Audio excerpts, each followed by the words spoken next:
Well, I'm Luci Lee, and I'm the chair of the Environmental Committee for the PTA at Briarwood Elementary.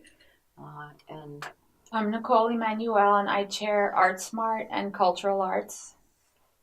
and we thought we'd take this opportunity to answer some frequently asked questions about how do we get started making our school greener. I think a good place to start is basically you need to start wherever it's going to be easy for you and where it's going to fit with the needs of especially your principal and the staff of your school. That said, a simple step is to begin to reduce and reuse. One simple example of that would be to begin to use both sides of paper. You can set up some kind of container in the Xerox room or in the offices or in the classrooms where paper that's been used on one side is put into those containers, and then they can be stapled together and used again on the other side. One example at our school is our fourth grade teacher used bins that were given to her by a parent. They had medical supplies in them or something, and she gave them out to all the teachers to put their paper recycling in. So she made use of an item that had been used for something else in another way. Another simple way to get started at your school is to enlist the aid of Abbey Bow Recycling. They recycle paper and also will put a commingled bin on your campus for free. The best way to get in contact with them is to contact the energy analyst at Shawnee Mission School District. I think a third way then is to do education, and there are a variety of ways to do that. Nicole and I have worked together with Green School grant money.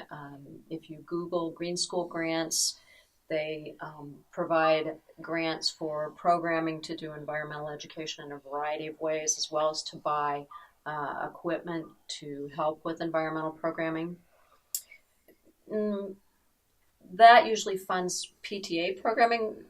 Nicole, would you like to talk a little bit about what you've done with ArtSmart and Cultural Arts? Well, in the partnership that we've developed as the director or the chair of the Cultural Arts, it interested me not just to bring in artists from the community, paying them a fair wage, having the children see the different art forms that are being active in the community, but to link with something that had a civic responsibility like environmental stewardship. So in the Green Schools grant, we hired the artists to do hands-on programming, but specifically teaching them landfill diversion. So we explained to them how some of the materials that we're using would have been garbage that would go to the landfill, and we're actually using them as the materials in the creation of dolls or sculptures or murals. And we also have artists that are singer-songwriters and a variety of art form storytellers. And so they teach the children the concept of environmentalism and environmental awareness, recycling, upcycling through hands-on and the songwriting and the storytelling. So they get it through all their senses, and it's a multifaceted way. And when they go through kindergarten through sixth grade in our school, they get the repetition in the different art forms over the years. The recycling in the cafeteria, they see the recycling on the carpool line. So it's reinforced in so many different ways that it becomes very natural to them.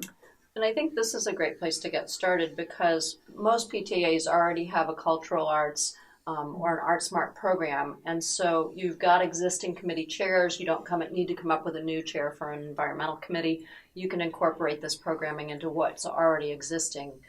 Can you give them your contact information so if they want to bring in reuse artists, they know where to reach you? Well, since the inception of our initiating this Green School Arts program, I've started a nonprofit called Interurban Art House, and through Interurban we have relationships with artists all over the region in different art forms, and over the years we have figured out who's doing what and in what way can they use their art form to teach environmental stewardship. The Stone Line Puppets Theater has done a number of theatrical performances and hands-on classes. Maddie Rhodes does a number of classes using recycled materials that have ethnic heritage elements created in it. So if you want to reach me, Nicole, Emanuel, through Interurban Art House, it's not specific to any particular school. We're a regional nonprofit, and we're learning how to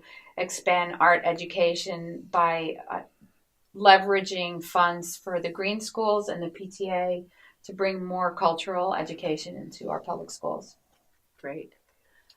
Another way that you can get environmental programming started at your school is to start a HIP team.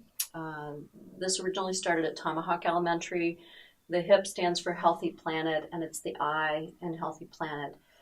We've done one at Briarwood for 2 years now with 3rd through 5th graders.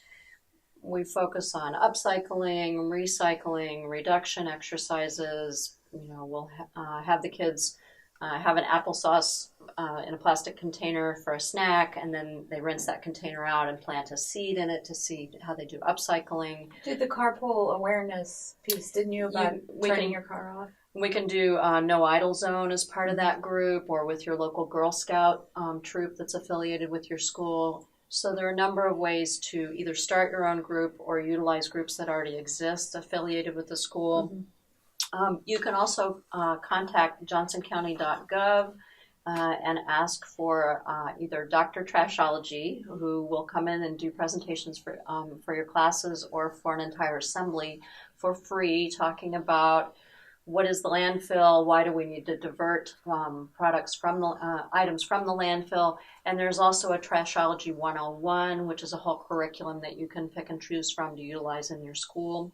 So that has a scientific curriculum-based relationship to other types of learning in the classroom. There are also numbers of speakers available. If you look online for speakers that address environmental issues, there's Eco Elvis, Stan Slaughter, who is the Eco Troubadour.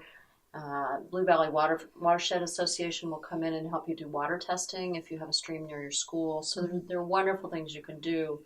You can also start a school garden, and Whole Foods has funding available for that kind of project, as well as Whole Food bag credits. You can apply for a grant to use those, where you can build a green corner in your library or do other green programming in your school. Finally, I think it's really important that you contact the energy analyst at Shawnee Mission School District. He's already checking your use of lights, your use of water, the heating and cooling in your school, and can tell you how that works and how that can be decreased. She can also help you get started with composting that's funded by the district. Mm-hmm. She can schedule pickups for your school, provide bags, tell you what it takes to get started. Some of the questions that come up about composting is, what are vital things for us to do? The first is to weigh and measure your trash before you start the program. It's simple to do. You count the number of trash bags you have, and you weigh them on a simple bathroom scale. Once you have that, after you start the program, you can see how the program has reduced your waste and diverted materials from the landfill. To measure the impact. Mm-hmm. You also need to make decisions about, do we want to dump our milk out or not? Some schools that are currently participating dump their milk out and pour it down the drain, so that then the milk containers can go into recycling rather than composting. It keeps your compost lighter, and you need fewer pickups. Mm-hmm. And also then the pickups by Abitibi are free. Finally, you can decide, do we want to just do composting at lunch? Do we want to include breakfast if our school includes breakfast? Also, do we want to do composting in the classrooms for parties? Because it's simple to hand out compostable bags to room parents that are hosting the parties. Mm-hmm. The food and the paper plates at the end of the event can be put in the bag and placed in the compost. Additional information is available through Shawnee Mission Area Council Environmental Committee. Barbara Zook is going to be the chair in 2014-2015. And also you can check the Shawnee Mission Area Council website. They will have a video called Shawnee Mission School District Composting and Recycling. It's also available on YouTube if you just Google Shawnee Mission School District Composting and Recycling. and good luck in your green endeavors. And I just want to add that having the cultural element to the scientific and environmental element has an element of joy and fun and hopefulness, which I think is so important because the kids are inundated with the state of the world on a regular basis, and to empower them to be able to have an impact on a daily basis in their own environment, I think really is a hopeful act and encourages them to be civically engaged.